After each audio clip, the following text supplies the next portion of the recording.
I have to say, the silver lining is having more compassion for people going through those injuries and chronic injuries and pain.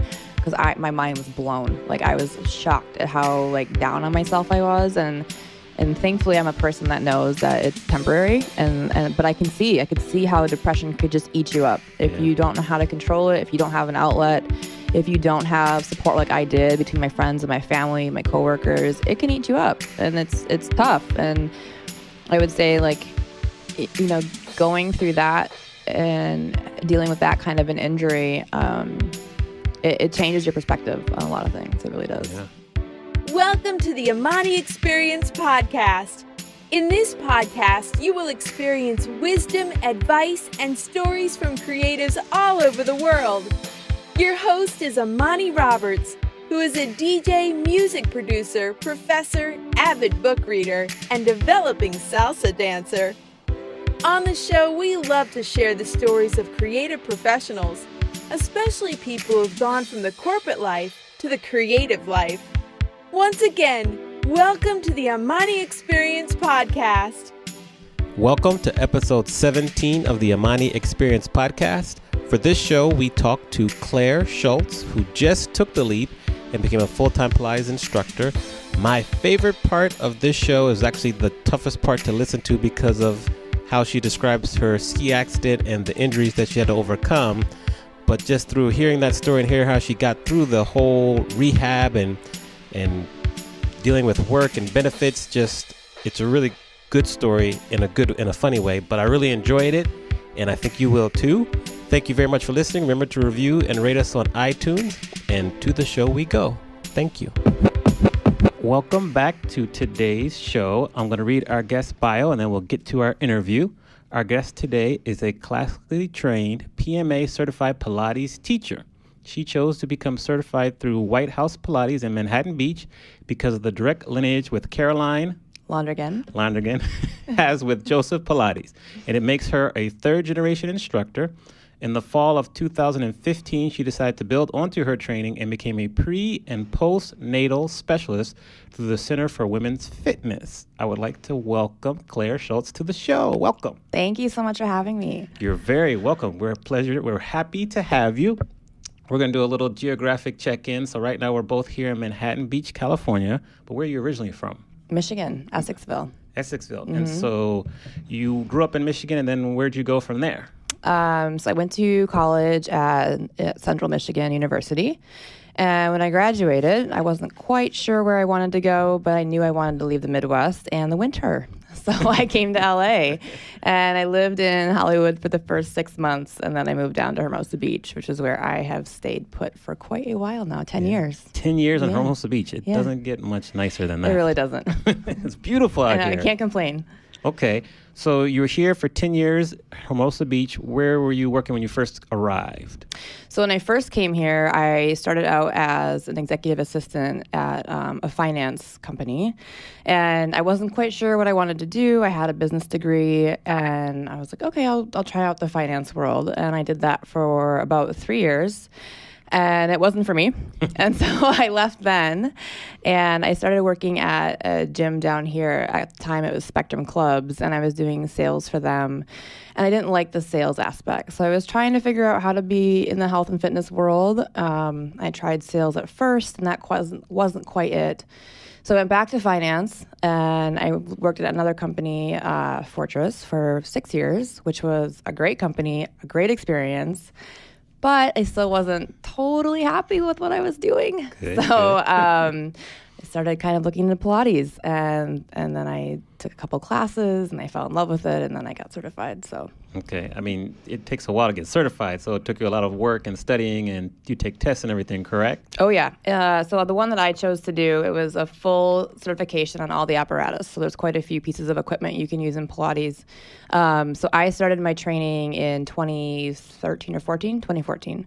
And it took me a little over a year to do all of it, to do all the training. I was working out all the time. Every other weekend I was in class for 8 hours on Saturday and Sunday. Yeah, so it was a lot of work and time and practice, but that's what made the certification worth it, because I knew that it was going to take time, and I knew it wasn't something I could do overnight, which I didn't want overnight. I wanted to be thorough, and I wanted to be a good instructor, so that's why I chose to do that. Lovely. Yeah. And so I'm trying to think here, for people who maybe some of our listeners who aren't familiar with Pilates, like for me, I haven't taken a Pilates class yet, but we're going to discuss that later. Yes, we are. But I'm familiar with like yoga and that form of practice. How would you quickly describe Pilates? So the most common question is, how is Pilates different from yoga? Pilates is a lot of strength and flexibility. And I think yoga for me is flexibility, and it's more of a spiritual perspective. That's actually why I do yoga. I like to practice yoga because it gives me time to just kind of center myself and not think about anything else but the movement and the flow of the class.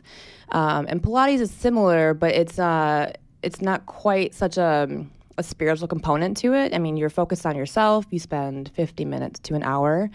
And it's more about like realigning your body and finding irregularities between right and left side. Pilates is a lot more focused on spine health, and it's about strengthening that deepest core muscle, which actually supports your spinal column. So it's really more of a strength and length versus yoga, which is like more flexibility. Yeah, great description. Thanks. Nice, cool. And so there's many reasons why I'm excited about the interview, but one of the main reasons is that you've just recently decided to go like full time. Not that you were doing both full time, finance and Pilates full time. Now you're doing all in on Pilates, which is exciting because when you make that decision, there's a lot of emotions going on. So we're going to talk about that as well. Okay. Maybe that's a good segue. So what was it recently? Because I think it was within the last couple of months that you decided to go full-time. So what was it that made you decide, okay, it's time to go all in on Pilates? Well, it kind of started in the beginning of the year. I was planning on leaving, and then I had a ski accident, which we can touch on later. But I'm sure that'll be covered in one of the questions. It is. Yeah. So, that got pushed back a little bit. But the deciding factor was I got to a point where I felt like I could do my rehab. I mean, the company I was working for, obviously it was great benefits, and they were very understanding of my injury and kind of my setback.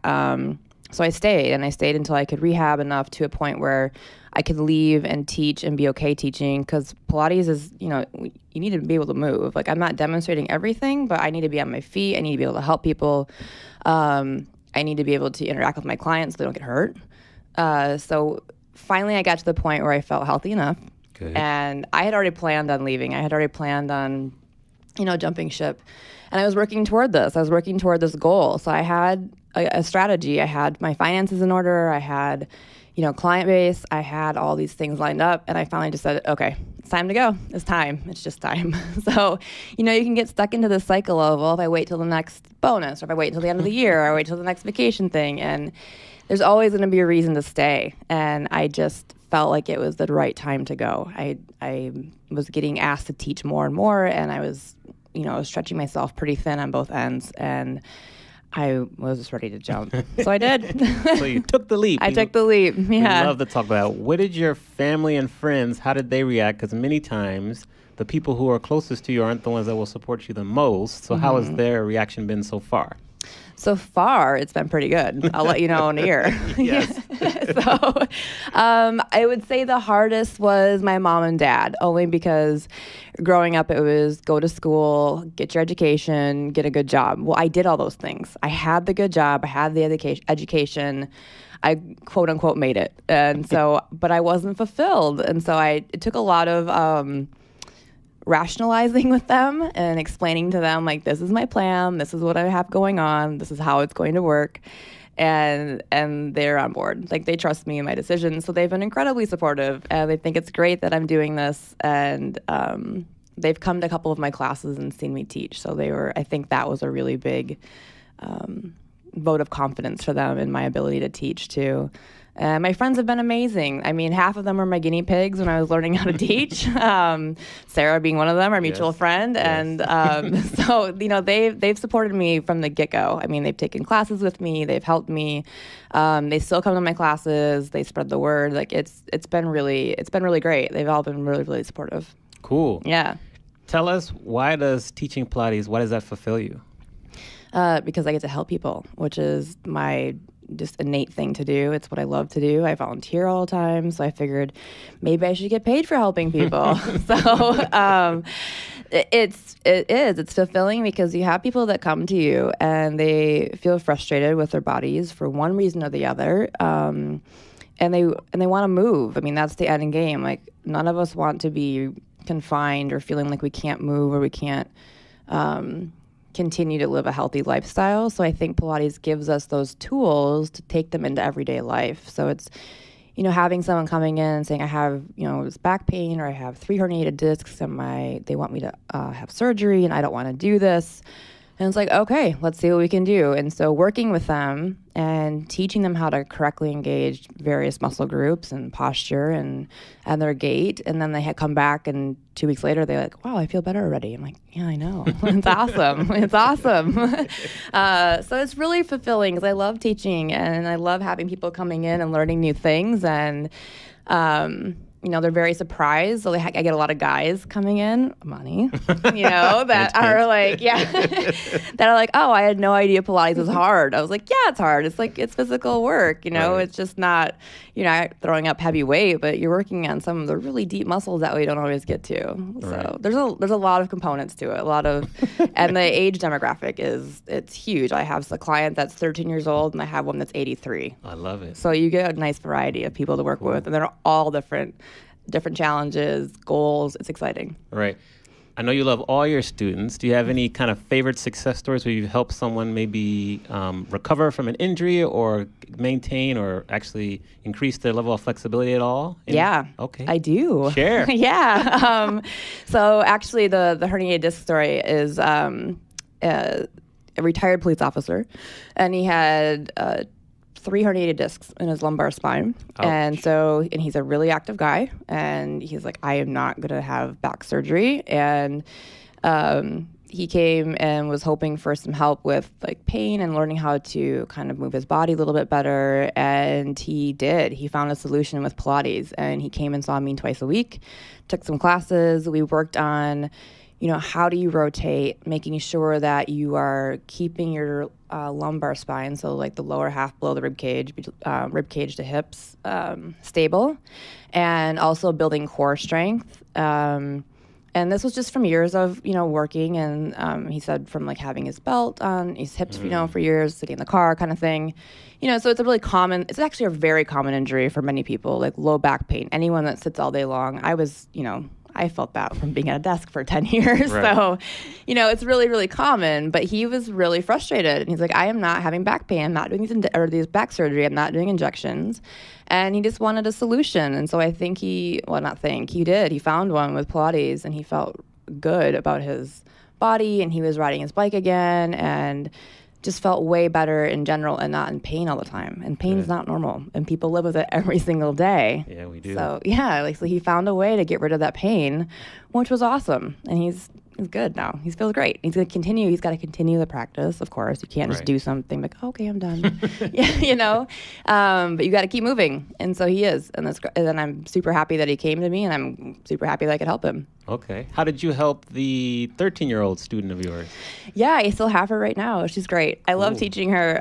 It's her and her mom. They come in and do a little duet, and she's a volleyball player. And you can tell she's really strong, and she's learning how to use her body. I mean, when I was 13, I didn't know like how to engage my glutes or what those were even, probably, or my quads or rotation when I was playing volleyball. All these things, you kind of just do them instinctually, and you don't quite know how to use your body correctly to keep yourself from getting hurt.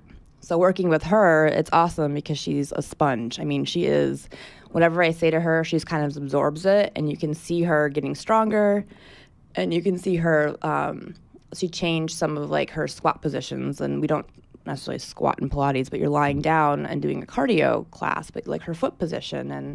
And she's really sweet and she's so kind to work with. So I love seeing her too, because she takes that. And that's what I think the best thing about Pilates is it translates from the studio to day to day. So you can come in, take a class and say, okay, this is how I should be doing this. And then you take it over to your practice and then it works out. It works out. Yeah. So. You mentioned you like to volunteer. Tell us a little bit about that. Yeah. So I work with a couple of nonprofits, actually. There's one in LA, which is my favorite. It's LA on Cloud 9, my favorite LA nonprofit. And it is downtown LA, and they have picnics once a month, which feeds people that need help, homeless, or if you're getting government checks, just anyone in need. So it's a picnic.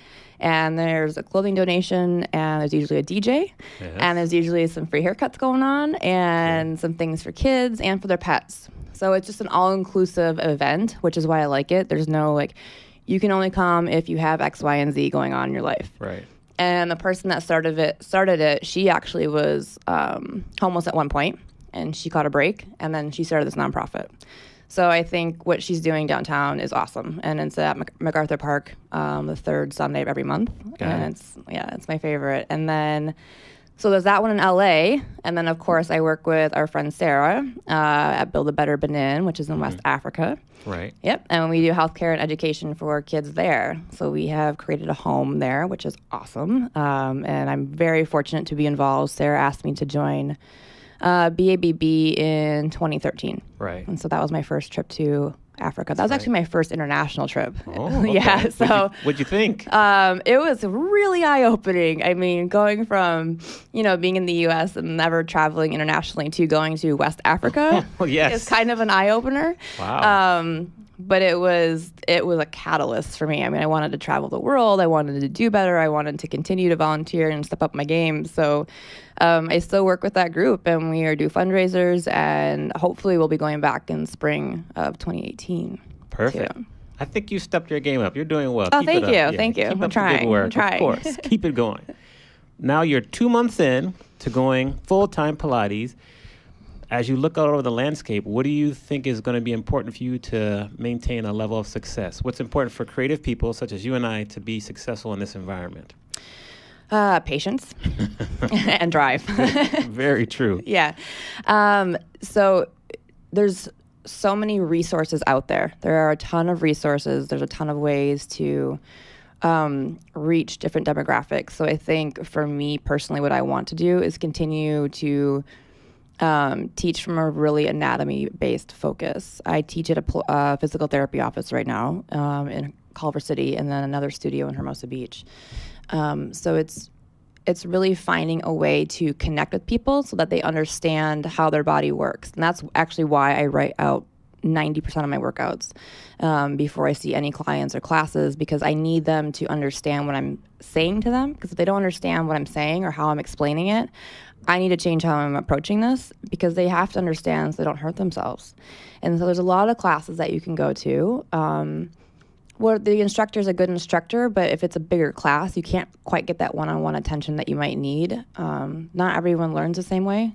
I'm visual and I have to write things down. So anything I prep for, I have to write it down. I can write it down once. I don't need to study it, but once I write it down, I have it in my brain. So it's really kind of getting creative in ways to help people understand what you're saying and giving them visual cues so they can see how it's used in everyday life. I've had some clients that say, well, why would I use this muscle that's it's your lat, or it's, on the side of the body. Well, what do I use this for in everyday life? When you literally push yourself up to stand up from a chair, that's what you use that muscle for. And so kind of getting them to understand that in a way that can translate to their daily life. And so just being patient with my learning too. So I work with a trainer who's awesome, and I am so fortunate to be learning from her, but I look at her and I go, how does she see these things? How does she pick up on these cues? And it comes from practice and experience. So it's continuing to practice and learning from other people. I'm not out here saying, I'm the best Pilates instructor. I don't want to learn from you. Like, I absolutely want to learn from you. Let me come take a class with you. And I still take classes from instructors and from her and from instructors at our studio, because there's always ways to learn. And ideas to pick up from other people, because maybe they're seeing something that I'm not, and being able to understand how they saw that, how they correct it, and then how they can kick that over to other clients too. Okay. Now, in LA, it's a lot of Pilates instructors. It's a very crowded space. What's your plan, or how do you make it so that Claire kind of stands out above the noise or the competition, so to speak? Yeah. I teach slower. I teach at a slower pace. And it's back to that biomechanics and anatomy. It's more of when I have clients that are new and come in, I say, well, what kind of workout do you like? Do you like the faster HIIT workouts, or do you prefer something a little bit slower? And if they prefer faster HIIT workouts, I can give them a private one-on-one session, but my teaching style might not be for them. I prefer to focus on a restorative approach versus a group sweat session, if you will. So I prefer to have clients that need someone to take the extra time. And I teach group classes too, absolutely. But for me, it's taking a restorative approach, and I want to talk to you about your body and how it works, and injuries and life experiences that may have affected your neck or your hip or your shoulder, and how we can work through those so you can go take your HIIT class. Like, I know that, not everyone, a lot of people base their level of work on how much they're sweating. So Right. You can come work really hard with me and learn how to use your body, and it's going to be tough and it's going to be sore, but you're not going to be so sore that you can't walk the next day. And some people like that. But for me, I'm the one that's, teaching you, how to use your body. How do you walk? How do you push off? How do you stand up from a chair? I want you to know how to use these muscle groups so that you can use them forever. So for me, it's taking that more restorative approach, Pilates approach. And that's why I did my pre and postnatal certification too. There's a lot of women that have babies that don't recover as quickly as they would like to, or heal as fast as they would like to, or they aren't taught how to. I mean, there's a lot of women that come in and they go, I don't have, the core strength I used to have. Well, you just had a baby, which is awesome, but Yes. It's a lot of work. It is. So let's talk about that. Let's figure something out that works for you so you can get your strength back and get back to feeling good about yourself too. Yeah. So I heard you say, just because you're sweating a lot doesn't mean that your workout is of optimal performance or whatever. Correct. Oh, okay. I'll Yeah. write that down. I mean, you can still work really hard. I mean, I love a good sweaty workout. Don't get me wrong. Right. But I want you to make sure you're not getting hurt during that workout. Okay. What is something that scares you? Monotony. I don't want to go to a class where I'm doing the same thing, the same sequence every single time, which is, again, why I try to write my workouts out. Because if I can change it just a little tiny bit, it's better for brain pattern. It's better for you. It's not boring. You want to come back. I mean, I've been to classes where it's the same thing every single time I go. And I'm like, this is kind of not my thing. Right. Some people like that. I don't. But it's getting stuck in a rut. I don't ever want to be stuck in a rut. I don't want to feel that way. I feel like if I kind of fall into a pattern where I'm not getting creative and not seeing like, okay, this is how they're doing a push-up. How can I put this on the reformer? Or how can I translate a TRX workout to a reformer and vice versa? So trying to be creative in my workouts and just coming up with different things. And they might not have technical names, but some do, but they might not. So yeah, it's just that I just don't want to ever fall into that rut where I'm teaching the same thing over, because if I do, then I'm probably not enjoying it anymore too, because monotony is not for me. And I don't ever want to feel that way. Okay. In terms of your business and business specifically, anything that kind of looking forward scare you? Like you talked about your workouts and how you're going to teach your classes. Anything like, because you're at the beginning. I'm at the beginning, and yeah. So a lot of people, I'm not going to answer for you, but like finances are concerning, whether or not you're going to lose customers. Something about like when I made my transition. Anything like that scare you, or you're like good, you're on it? I think it would be really silly to not be fearful of something. I mean, of course, finances are always a concern, right? Revenue, profits, how does that look? How long can I carry this out? And because I am in the beginning, that's not a huge red flag for me. I have enough wiggle room to kind of build my client base and continue to build like my niche, like who I'm going for and like my demographic, which I think I'm doing pretty well right now. So if I can keep that momentum, good. I would say the biggest thing as far as finances go is planning. Being in a corporate world, you have like your steady paycheck. You know what it is. You have PTO. But all of a sudden, when I'm traveling, I'm like, oh, wait, I'm not going to get paid while I'm on vacation. So I actually need to think about this a little bit more. Not unless you're teaching a class on vacation. Yeah, which, hey, I'll do that. I'll do a retreat. So yeah, things like that where I have to relearn how to budget, really. Like I've been a great budgeter, but now I'm going, okay, well, I have to plan for summer because people travel and people don't want to be in the gym, and that's fine. So what am I going to do during those months when it's a little bit slower? Do I have enough money saved up, to pay rent, things that are important, things like that. So right now, that's something that I'm thinking about because I'm coming into the new year. I know it's going to get busier. It always does. So it's really kind of looking at my options, trying to build a solid client base right now. Like I'll probably have more new clients coming in. And especially when I get new clients, it's like, you have to really prep to meet them. And so you have a good first session because you want to have them come back. And yes, firing clients, so to speak, is a little interesting. I've only had to do it once. Right. But it came down to am I happy coming to teach this person? And I wasn't. I was dreading it. So it was a one-on-one client, and I was really not loving it. And so I just said, this is not what I'm going to do. I can't. I know it's one client. I know it's revenue, but it's not the right person for me. And someone else will be fine with that person, but it's not me. Right. So it's interesting to have to do that. Yeah. How did you do that? Like, that's very difficult for some people. It is. Including you. Including me. So it was, I just said, I don't think we're a good fit. My beliefs, it came down to belief system that was completely separate from Pilates and working out and fitness. And some of the conversations that were happening were making me very uncomfortable. And I was like, this is not the right person for me. And I just said, I don't think we're a good fit. I think what you're looking for is this, and I'm looking for this, and I have someone else that I think would be great for you. Well done. There you go. All right. So, and it was hard. It was really hard, and it took me quite a few weeks to do it, but I did it. So, well done. Yeah, thanks, I guess.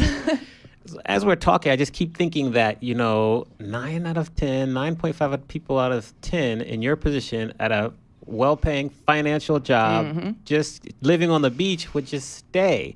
How did you get the courage to leave? Like that's great for you. I'm just, share. What did you do? Oh, God, I wish I had a good, solid answer for you there. I've always been a pretty bold person, and I have always just kind of done things knowing that I would figure it out along the way. So far, I've been okay with that plan. When I moved to LA 10 years ago, I did not have a job. I didn't have a plan.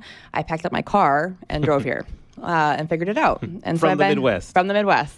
And I've been here for 10 years. And so I've always known that I'm someone that will hustle. Like I know what my bottom line is as far as my savings account and finances and things like that. So I know if I get to that point, I have to do something different. And if that means, going back to a little bit of an office job, I have 10 years of experience and I have an education. I have things to fall back on.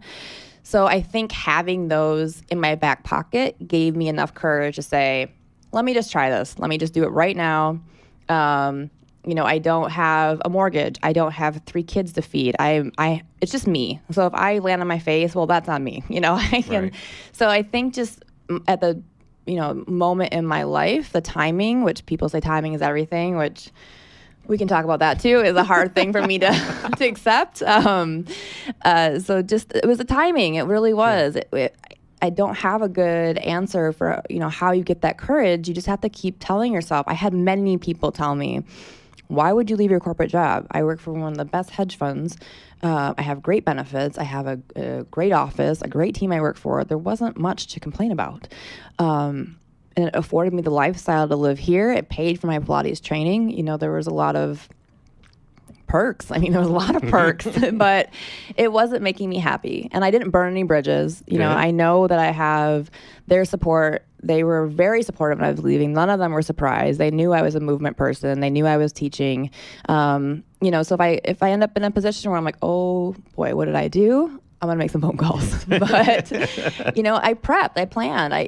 That's what gave me the courage. Ultimately, I had, what if scenarios in my head. I have a backup plan. Good. Yeah. Yeah. I think it's important to share your story because many people just need to hear that because they could be in the same position. So it's important. That's why I ask those kind of questions. Yeah. You just have to just leap. Just do it. Yes. Just do it. Do it. How has a failure or an apparent failure set you up for later success? Do you have a favorite failure of yours? Failure is such a hard word. I don't know if it's failure. So I've taught at a few studios because I wanted to figure out what I liked and what I didn't like. And there was one studio that I taught at, and I just felt like a horrible instructor. And maybe this is probably my best failure, if you will, because I was there and it was a studio that had 12 reformers, which is a lot. And so the PMA standard, which is the national standard, which is why I decided to do it, is maximum 5 because you want to be able to give people that one-on-one attention. I was in this studio and it felt chaotic to me when I had a class of 12 people and I had 5 of them that were brand new and one had a major back injury and 2 of them had no idea what Pilates was even. They'd never even done a class. And then I had to teach a full class of 12 people. And it felt like I was not a good instructor and I wasn't getting feedback from anybody. I wasn't getting feedback from the clients or from the owner. I didn't know how to improve. Feedback is something I need for sure. I need constructive criticism and I take it pretty well. I mean, as long as you're not coming at me with emotion, but right. Hey, it would be better if you could cue this, or maybe it would help me or others if you could cue this. Okay, great. Let me try it and see what happens. And it was hard because I ended up quitting there after a few months. I stuck it out. I tried to learn from it, but I knew that this is not the type of Pilates I want to teach. It was a workout. It wasn't one-on-one base. I didn't feel like I was giving anyone any tools to carry out the day-to-day or work out in different areas. It was really, really frustrating being there. And I think that made me feel like a failure. I was like, oh man, maybe I shouldn't be a Pilates instructor. And it was hard to say, and I was new too. I mean, this was the second studio I had taught at, so I was new to it. I felt like I was in over my head, and then I just realized it was just, I don't want to teach 12 people at a time. I need smaller groups. Okay. And when you say 12 reformers, that's 12 students or? 12 machines. So 12 of those big machines, and they're on opposite sides of the room. And so trying to cue people to get to the same direction and using the same thing and making sure no one is hurting their lower back or hurting their neck, it was kind of a disaster for me. Okay. And there are some instructors that can probably do that just fine, and they don't mind, and they're good at it. But for me, I need smaller groups. I mean, I want to be able to talk to you and tell you, like, hey, this is what's happening. Make sure you don't do this. I want to know their body as well because I want to be able to help them. In a group setting of 5 people that I've seen, Susan, for example, 5 times, I know she has a neck injury. I know I can help her and tell her to do this, and she'll know to do that too eventually. When it's like a class of 12, you don't get to know people that well, and you don't get to know their injuries that well, and I like personal. I need more personal. So that experience helped you kind of clarify your vision more. Yeah, absolutely. Absolutely. Right. Cool. Tell us about the darkest time in your life, how you got through that, and what did you learn from that experience? Oh, it's such a fresh wound. It makes me a little emotional. Share a little bit. Have some tissue. No, just kidding. Yeah. So it was this year. It was my ski accident. So January of this year, MLK weekend, I was skiing with Sarah, actually. She's a part of my life, apparently, a lot of things. So we were skiing up in Tahoe, and it was our first run of the day, and I just fell. I fell weird. It was a slow motion fall. It was at the top of the mountain, and I heard both pops in my right knee. And I was like, oh no. And I couldn't stand up. My knee blew up. It was hot, and I knew it was my ACL, plus other things. I just didn't know what else they were. So I had to, go down on the sled. I had to go get x-rays. And it turned out that I had a whole mess of injuries. They put me in a brace, and I flew back home. And then I ended up having an ACL surgery in February of this year. I have a cadaver ACL. Now I have an Achilles in my knee, and I had to have my meniscus repaired. I fractured a lateral tibial plateau, which is part of your shin, and then I tore my MCL as well. Oh, so ACL tear, MCL tear, torn meniscus, and fractured lateral tibial plateau. You're never going to forget that term. Nope. All right. So, yeah. So that was, my MCL was torn to the point where they had to wait to operate on my ACL because they didn't want to have to replace the MCL and the ACL. I actually had a graft for both because they were such severe tears. An MCL tear is really hard to recover from, replacement as well. And so thankfully it healed. We'll see what happens 10 years down the road. Of course, I'm going to have risk now for arthritis and other things happening, but I'm, going to try to keep myself as healthy as possible via Pilates. Yes, we are. So, that injury though, it was, I can't even tell you like how the mental struggle that it was, because at that time I was planning on leaving. I was planning on jumping ship and I was ready to go. And I was actually planning on giving notice when I came back from my ski trip, which I could not do. Oh my gosh. And in hindsight, wow, am I thankful I did not. So, yes, before the trip. Yeah. So it was really, I was on disability for 3 months. I couldn't work at all.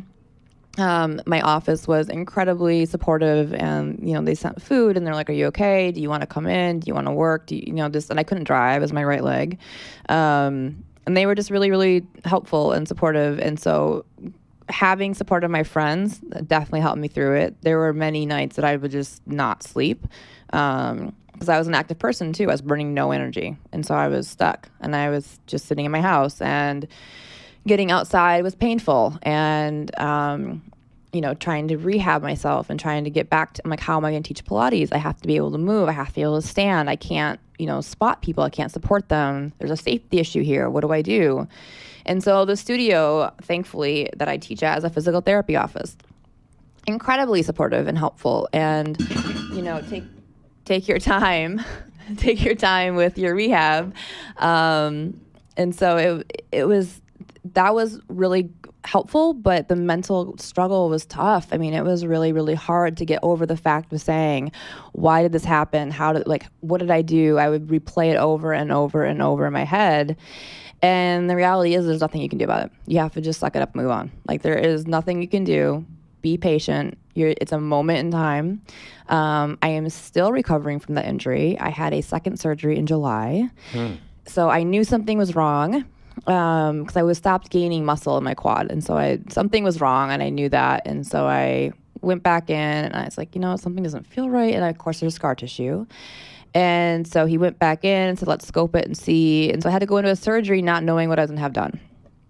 So that part kind of sucked too. Am I going to be out for a month? Am I going to be out for a day? I don't know. And so I had to go back in, and my meniscus repair was still intact, and they had to do a meniscectomy. So they had to shave the meniscus because it was still kind of frayed at the end. And so they cleaned that up. And then I was fortunate enough to have a cyclops. And a cyclops happens to 2% of ACL recovery replacement people. So I'm the lucky 2%. And so I had to have this big ball of scar tissue removed. And so once that happened in July, then I was starting to feel a little bit better finally. And I felt like I was finally to a place of, okay, life isn't going to suck forever. Let's move on here. So that was a really hard 7 months of my life. Yeah. I actually, I couldn't do Pilates. I couldn't play beach volleyball. I couldn't go to yoga. There was a lot of things that I could not do that I absolutely loved. And skiing was like a whatever hobby for me. I was like, yeah, I'll go. I don't care. It's fine. And so I probably won't ski again. I was going to ask you that. Yeah. Nope. I'm good. And it's not a fear factor. It just took me out of all the things that I actually do really love. And so I have a niece that lives in Salt Lake, and maybe if she starts skiing in a couple of years, I'll consider going on a bunny hill with her. But I am so never skiing. It just took me out of the things that I absolutely love to do. Yeah. So that was a really hard time. And getting through I relied on my friends a lot, which is hard to do if you don't rely on people. I typically don't. So very revealing. Yeah. So very hard. Like, hey, can you help me? It's like killing you to ask. Yeah, it was hard. Like, I need you to bring me food or something, I actually was a little a little stubborn because I was on crutches for 9 weeks in the beginning because I had so many things wrong and surgery and blah, blah, blah. So I had a crossbody bag that I was like a kangaroo pouch. I put things in my house and then hop around on my crutches and just collect things as I went. Everything had a lid on it so I could take my food to the couch or the table with me. So that part was really tough. And just, I have to say, the silver lining is having more compassion for people going through those injuries and chronic injuries and pain. Because my mind was blown. Like, I was shocked at how like down on myself I was, and thankfully I'm a person that knows that it's temporary. But I could see how depression could just eat you up if you don't know how to control it, if you don't have an outlet, if you don't have support like I did between my friends and my family, my coworkers. It can eat you up, and it's tough. And I would say, like, going through that and dealing with that kind of an injury, it changes your perspective on a lot of things. It really does. Yeah. It's kind of hard to follow up. That's a great story, and not a great story, but, it's a lot going on there. Yeah. How did you stem off the depression? Because that's probably the toughest thing, because you're like an active person, and to be like, I couldn't imagine being stuck pretty much in the house for like 7 or 8 months, so to speak. Like, how did you fend off the depression? So a lot of people bought me coloring books. Our mutual friend Jess, actually, she gave me an adult curse word coloring book, which was kind of fun for a while. Fun. Yeah. Put that in the show notes. I like that. There was that one. And it was interesting because TV actually made it a little bit worse because your brain kind of doesn't really do anything when you're watching Netflix, right? You're just a potato sitting there. So coloring was like enough stimulation to the point where I could kind of focus on something without feeling like I had to work. So there was that part of it, but also I was writing. I was using this as an outlet to do workouts at home. So I was in a leg brace and it was locked in fully straight, I think for 8 weeks or something. I couldn't even bend my leg. Before surgery and after surgery. So I was using this as an opportunity to figure out how do I work out? How do I do something when I really don't feel like it? How do I, I don't want to. I'm stuck here, but I'm also feeling like down on myself. So I really tried to create some kind of workout, something physical that I could do with my upper body while I was sitting at home. So I did use that as an opportunity to do that. I did do some blog writing. There's actually a couple of posts about it. And the reason I blogged about it is because of the emotional component of it. I just thought, wow, I'm like, if anyone else feels this way and feels like they can't express it, they're crazy. Because this is ridiculous, how I feel. Like, the level of frustration that I'm feeling, I was shocked by it. And so I took that as an opportunity to express that so people didn't feel like they're alone, because these injuries happen all the time. I have 2 friends right now going through this. One just fractured his lateral tibial plateau, had like a compound fracture and all kinds of other things happening. So I can sit here and go, yeah, I know, it sucks. I'm like, this is what worked for me, might not work for you, but just feel all the stuff, feel all the good, feel all the bad, get through it.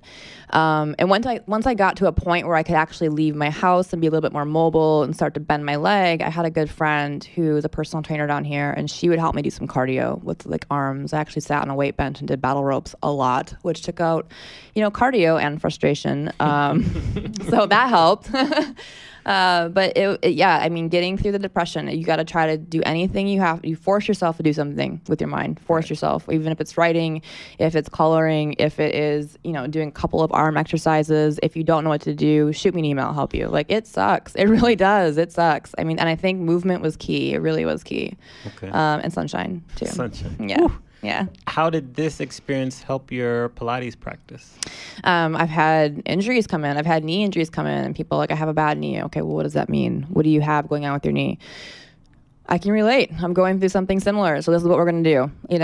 It's really having that compassion and knowledge now of knowing what a knee injury looks like, knowing how to help somebody, and also knowing that it's not just the physical part. The physical part's probably the easiest part of it. It's the mental. It's the fear factor. Like, my hip is all messed up right now because my body's going into this automatic response of trying to protect my right side, my right knee. People don't think about that stuff, and I know that's why mine's doing that. But it's the mental aspect of it. It's like, I know you're afraid. I know you feel like it's going to hurt you, but trust me, I've been through this, and I'm not going to let you get hurt, and I'm going to keep you safe. So let's do this. So it's really given me another level of compassion and empathy. All right. Let's get to some more lighter topics. That was, It's so pretty heavy. It was heavy. But it's great. Who was the most influential person for you growing up? I have 3. Can I have 3? You can have as many as you want. All right. So we'll talk about a basketball coach. I don't know if you know her, Pat Summitt. Yes. Yeah, she's Tennessee. Lady Vols. She passed away, right? So RIP. She did. Right? Yeah. Okay. Yeah, she did pass away, Alzheimer's. She was actually the most winningest coach in NCAA history at one point, men's and women's, even past Coach K. So yes. We're not Coach K fans. Here. Okay. I used to watch her coach when I was in 8th grade, and I wanted to play for her when I was in 8th grade. I actually wrote her a letter, and she responded to me. Cool. Yeah, so I wrote her a letter once, and I was like, I want to play for you, and she told me to come down whenever I wanted to. I never did. I didn't grow anymore, and I'm not tall enough to be a forward, which I was in high school. Okay. And I'm not good enough to be a shooting guard. But she was, like, the way she coached, I mean, I just always thought she was just a badass. Like, just from the get-go, when I watched her coach and her players, even the way they respected her, and they worked so hard, and I thought, God, I want to be like her. And so she always said, keep on keeping on. That was her famous last words. And the way she just coached her players, I was like, I want to be like her. So she was one of them. I mean, she was a big one. Okay. And then, of course, it was my mom and dad. Mom and dad have been, my dad actually has been my coach as well. My dad's been my coach for softball and basketball most of my life. Nice. And I played, throughout college. And so, he was a huge role model for me. And he's like my dad is a workhorse, and he always taught me to work really, really hard. He's worked really hard for everything he has. There were no handouts. No. None needed. Yeah, so none needed. And so, he always told me too, he's like, just pretend you know what you're doing, you'll figure it out. So that's kind of what I always do. Right. It's just education.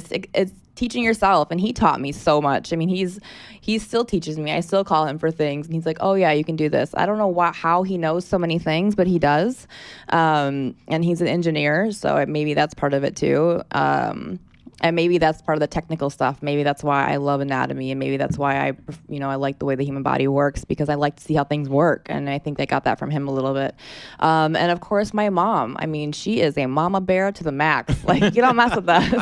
So Mama bear. She's a mama bear. So she taught, she was unconditional love. They never missed a single game, not one. And I played so many, travel teams and high school, and they were at every practice, every game. My mom made sure my brother and I were well supported, and they didn't miss any of his stuff either. I mean, he tried sports when he was younger, but he was more musician. I mean, that kid's crazy talented too, and he was playing in jazz and band, and they supported us. Like, they truly supported us. So they were big role models. Like, I got to see a pretty great relationship, and they're still pretty awesome. So. All right, good answer. You played basketball, softball, and volleyball growing up? Yeah, but mostly softball and basketball. But okay. Yeah. All right. So we go back to 21-year-old Claire. You were in Central Michigan still? Yes, I was. What city is that? Mount Pleasant. Mount Pleasant, Michigan. Middle of the state. Yes. Yes.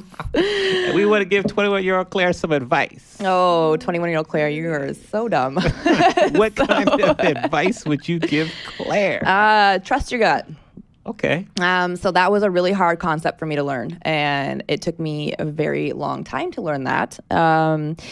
There were moments that I would think, like, even like health and fitness, for example, like I kind of knew I wanted to do something with that then, but I didn't know how. So I just let it go, and I pursued business and marketing, and that was fine. But here I am again, full circle, back in health and fitness. Like, maybe you could have saved yourself a couple of steps there. But, maybe. But I did learn a lot along the way. We all have a path to walk. But yeah, it's trust your gut. Go with it. Don't feel like you have to impress anybody or go with the status quo because someone else is saying something. You do not have to go along with it if you don't agree with it. Just trust your instincts. Trust your instinct that you want to move. And I did do that. I did that with moving out here. I had no, people thought I was crazy then when I left and moved out here with no job or direction. I was like, coming to LA and I'll figure it out. And so I was like, I don't know what I'm doing. But I knew that I knew that I wanted to be here. I knew that I wanted to pursue something outside of the state of Michigan. So I did. And so just trusting that tiny little voice inside of you that says, hey, maybe you don't want to do this, or maybe you do want to do this. Just go with it and you will be okay. Good. All right. Good advice. I try to give some good advice. Keep it going. What's one lesson in life that took you the longest to learn? Ooh, timing. And I probably just learned that like last week. All right, explain. Timing is everything, whether it is a job, a relationship, a move. It is so hard to be patient with that. I am famously not patient, so I'm working on that. We all are. Yeah. It's like when you want something, you go get it, right? You're like, this is what I want to do, and you try to make it happen. But if there's a lot of things working against you, timing isn't right, and you got to really be patient and wait for it, and that is so hard. Even timing with my accident. Like I was going to, leave then, and some plans that I had to, do Pilates then. Timing wasn't right. Maybe I wasn't ready. Maybe I didn't have the client base. I don't know, but the timing wasn't right. So just having to really trust that. I hate that phrase, trust the process, but you really have to trust the process. I really do. You're cringing as you're saying. I am. I'm not like, happy. I don't like that process. I don't like that phrase. But yeah, you do. You have to. It's timing. And it's so hard. I mean, seeing like even moving. If you want to move out of the state, I thought about leaving LA at one point, and I just, for whatever reason, I did not. I didn't have it just wasn't right timing. And that's what it is you have to just wait. And, you don't wait for things to happen. You work towards a goal, right? But when the timing is right, it'll happen. Just like when I left my job, the timing just happened to be right. And that's when I jumped. It was October 6th was my last day. So wow. 2 months. 2 months. Mm-hmm. Whew. How do you work on increasing your patience? Because you mentioned patience and being patient frequently during our interview. And that's a common goal for many people, myself included. So what do you do to kind of increase or improve your patience? I call my dad a lot. My dad's the most patient man I know in the entire world, and it's really annoying. I actually do. I think about him a lot, and I see his patience, and there's just so many things that don't matter. I mean, it is driving, having patience with people on the road. It's a super simple place to start. Like, do you really need to get mad at them because they kind of drive like jerks? No, it's not worth it. I really, it's just a practice. It's a practice of saying, doesn't matter. Does it matter in the grand scheme of life? And the answer is probably not. And just learning to breathe. I have a client who's a therapist, and she could tell I was stressed out during my last couple of weeks of transitioning. I was working a ton. And she goes, breathe in for 7 breaths and out for 11. She says it's really hard, and it helps you recenter yourself too, and you really have to be mindful about your breath. So I did a lot of that in October and September. Okay. So yeah. All right. Breathing. Just breathe. Okay. You tell Mr. Shultz that you have a new friend that's going to start to call him. His name is Amani. Okay. He's going to have a 202 area code when he calls, so pick up the phone. I'll tell him. He's happy to help. My dad's been supportive of all my friends throughout my entire life. Great. So every great person has a sentence. What is your sentence? And I'll give you mine. My sentence, I help people unlock their creativity by teaching them how to DJ. Mine is a little bit more competitive, which I feel like it should be softer, but it's not. Be you. You're competitive. Let's hear it. Pat Summit's coming through for She sure. is. She actually is. And I say this a lot. And actually, my dad tells this to some of his basketball players, too. He used to a couple of years ago. It's don't be bitter. Just get better. Okay. Like, there are so many times that we could just be frustrated with where we are in life, and whether that's a knee injury or whether that's your career or whether that's, where you're living. Like, okay, you're frustrated, but let's work on it. Like, you are not stuck here. And that is my least favorite thing people say. It's, it's like, I can't move, or I can't do this, or I can't move on. And it's like, yes, you can. Like, what is wrong with you? Yes, you can. So it's just don't be better, just get better. Yeah.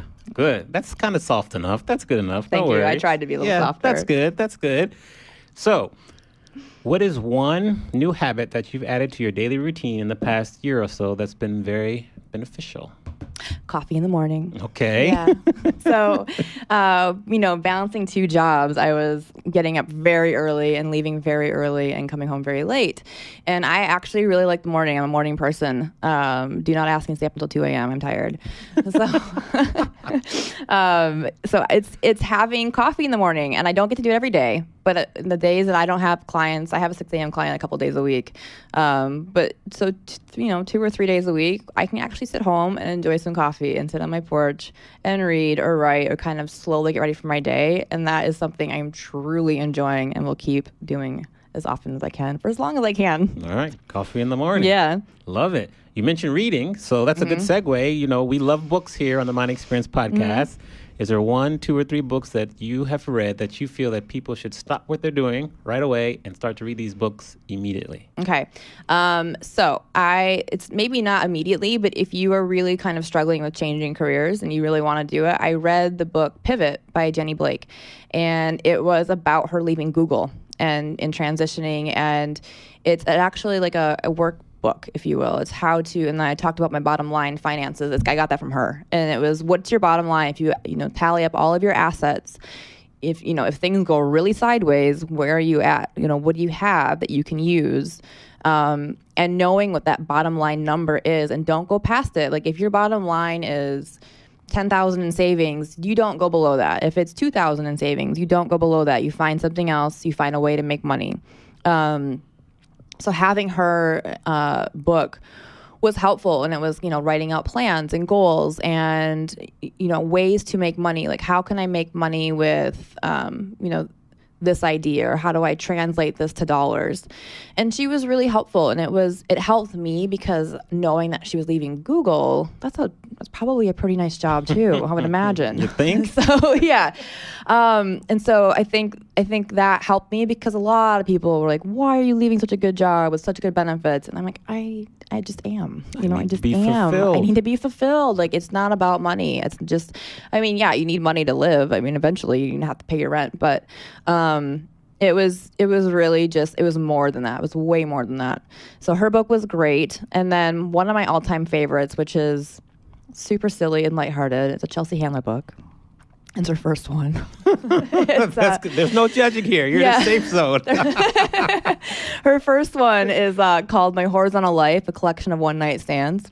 And I've read it probably 5 or 6 times, and it is hilarious, and it's lighthearted, and I really feel like we need lighthearted right now in the world, and it's raw, and it's very, it was before, she probably had to be a little bit more PC. Not that she's super PC now, right? But it was a very well-written, raw book, and I loved it so much. So her book. Good. And then also there was a book called Labor Day that I read, which is a collection of women writers for either books or newspaper or wherever, and they give their birth stories. And so obviously I have an interest in pre and postnatal, and so I read this book because I don't have any kids, and I kind of wanted to have a more raw dialogue, I guess a raw story of a birth story, other than kind of what you see or what's portrayed. And it was eye-opening. I was shocked. And so I read that and I was like, oh my gosh, this is what happens in birth, or this is what doctors tell you, or this is, so it was actually a really eye-opening book and very well written. And I thought the women that wrote it were really, I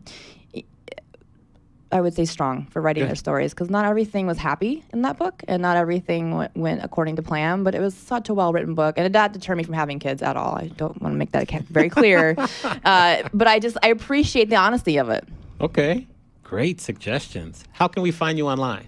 So you can find me at my website, which is Soul Pilates, SOLE Pilates.com, or on Instagram at Soul_Pilates. Also on Facebook. I think Facebook is actually Claire Shultz Pilates, but the page is called Soul Pilates. So you can find me any of those places. Okay, great. Now, I always like to leave off the show with letting the interviewee, correct? Yes. Give any advice or wisdom. So I'll leave that to you. You can kind of take us home, so to speak. I really appreciate you coming in and interviewing and being so honest. And I love your work ethic and your resilience, especially this past year, but even before, because, that's evident.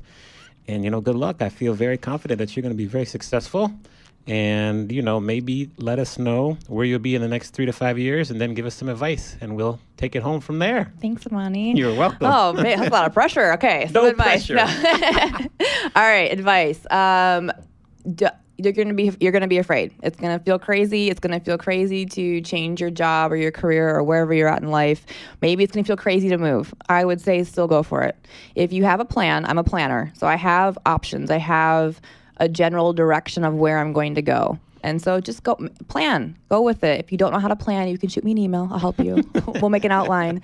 And trust your gut, trust your instinct. If you really truly feel like you are not happy in whatever role you're playing right now, go with that and figure out what makes you happy. And maybe you don't know, but work towards that goal. Maybe it takes you a couple of years to figure it out. It took me 3 years of doing both things to get to a point where I was okay leaving.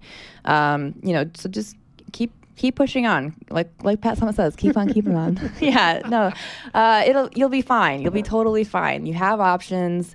If you take a realistic approach to leaving or changing careers and having some guidelines set up for yourself and to network, make sure you have a support network. I have friends that are super supportive, and which has been very, very helpful. And you'll be surprised. You'll be real happy. It's been a great transition, and in 3 to 5 years, I hope I'm still here teaching. I hope I'm building, and I hope I have a better. My goal is to have more of an online presence. I want to have more videos online. I want to be able to help, reach more than just the studios. I want to have more things online. I am actually teaching TRX right now too, working on Pilates, translating to TRX, and doing my personal training certification. So I'm building. I'm always building. I'm always learning and trying to find ways to grow. Great. Yeah. Well, it's been awesome having you. Thank you so much. We'll see you soon. Yay. All right. Thanks, Amani. You're welcome. Thank you for listening to the Amani Experience podcast. You can check out the show notes on amaniexperience.com/podcast. Please remember to leave us a review on the platform you are listening on. And share this podcast with anyone who you feel would benefit from listening. See you soon on our next episode.